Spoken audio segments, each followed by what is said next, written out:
What's up, fams? We live to see another day, and that's probably why I'm so happy all the time, man. Still living.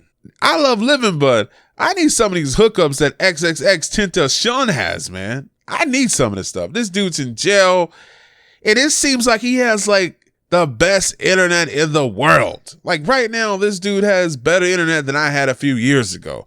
I remember playing video games, and it was lagging so bad, I'm standing in place where everyone else is still moving. This dude probably has a Nintendo Switch already. I need some of these connections. I just wanted to take a couple minutes out of my day to really thank all of you. As you know, you see everything with this whole fucking Drake beef and all this bullshit that's going on.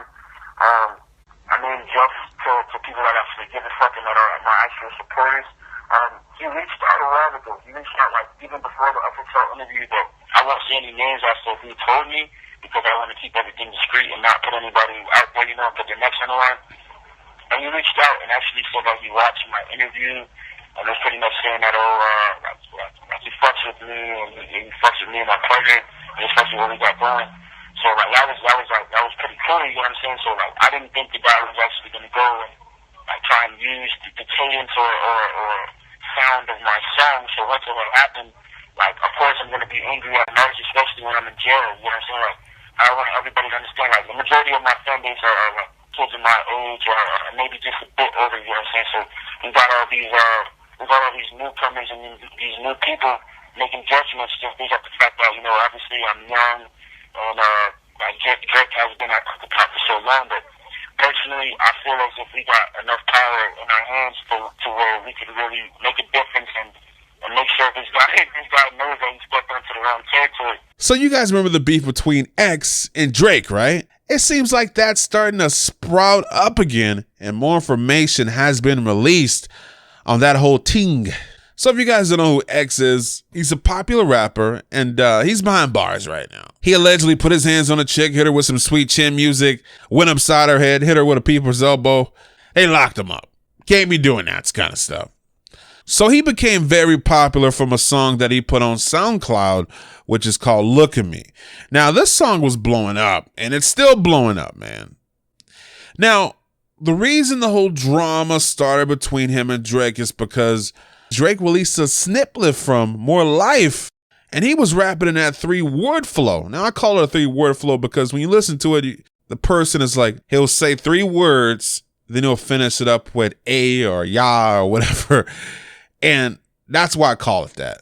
Drake was like using the same style. And then when that happened, people on Instagram started to attack Drake because his song was a little bit too similar to X's flow. I mean, that's what people were saying. So X's fans were not having it. They went to Drake's Instagram page and they let him know how they felt about it. They called him a culture vulture and all kinds of names.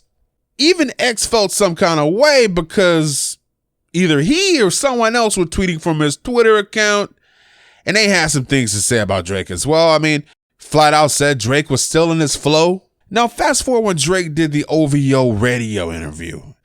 In this interview, Drake claims that he didn't steal the flow, and in fact, he heard X's song after he released his own snippet because people were going to his Instagram page telling him that he was stealing X's flow. So the next day, X went to Twitter.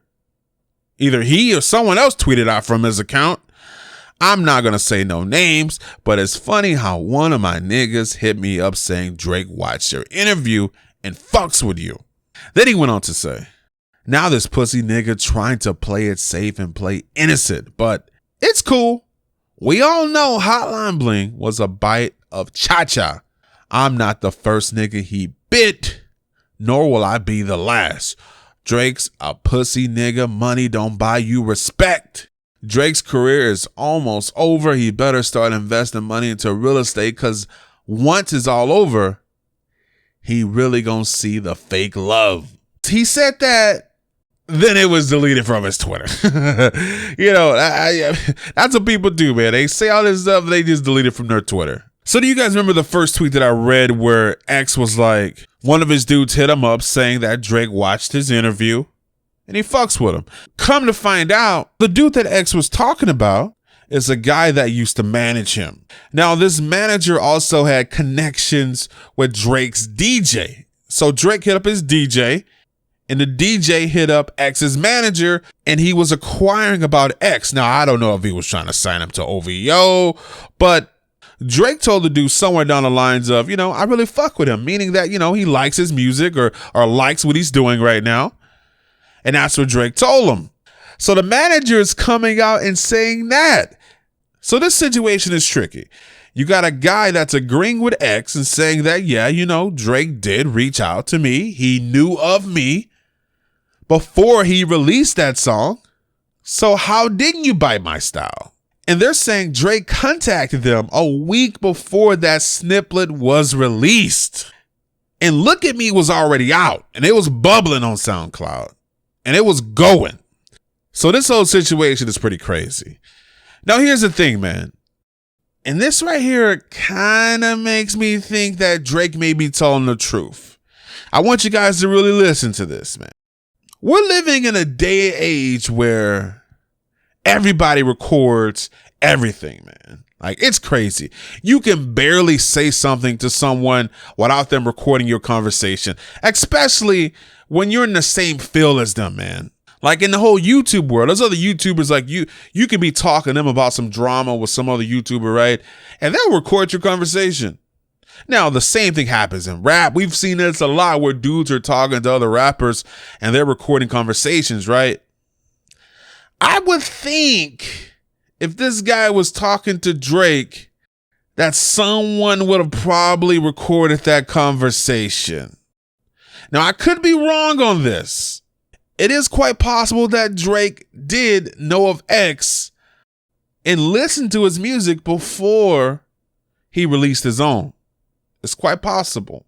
I would think that someone in this situation would have a recording of Drake acknowledging X in that conversation because, man, imagine what that would do to Drake right now. If someone had the recording of Drake acknowledging him, that would just straight up ether Drake, man. It would be so damaging. I don't think Drake would be able to recover from that, man. It would be that bad. What if there's really a recording out there like that? Anyway, you guys let me know what you think about this whole thing in the comment section below. Hey, maybe Drake did steal it, man. I don't know, man. All I know is these rappers these days are stealing from each other. Most of them sound the same. It's like all the same, man.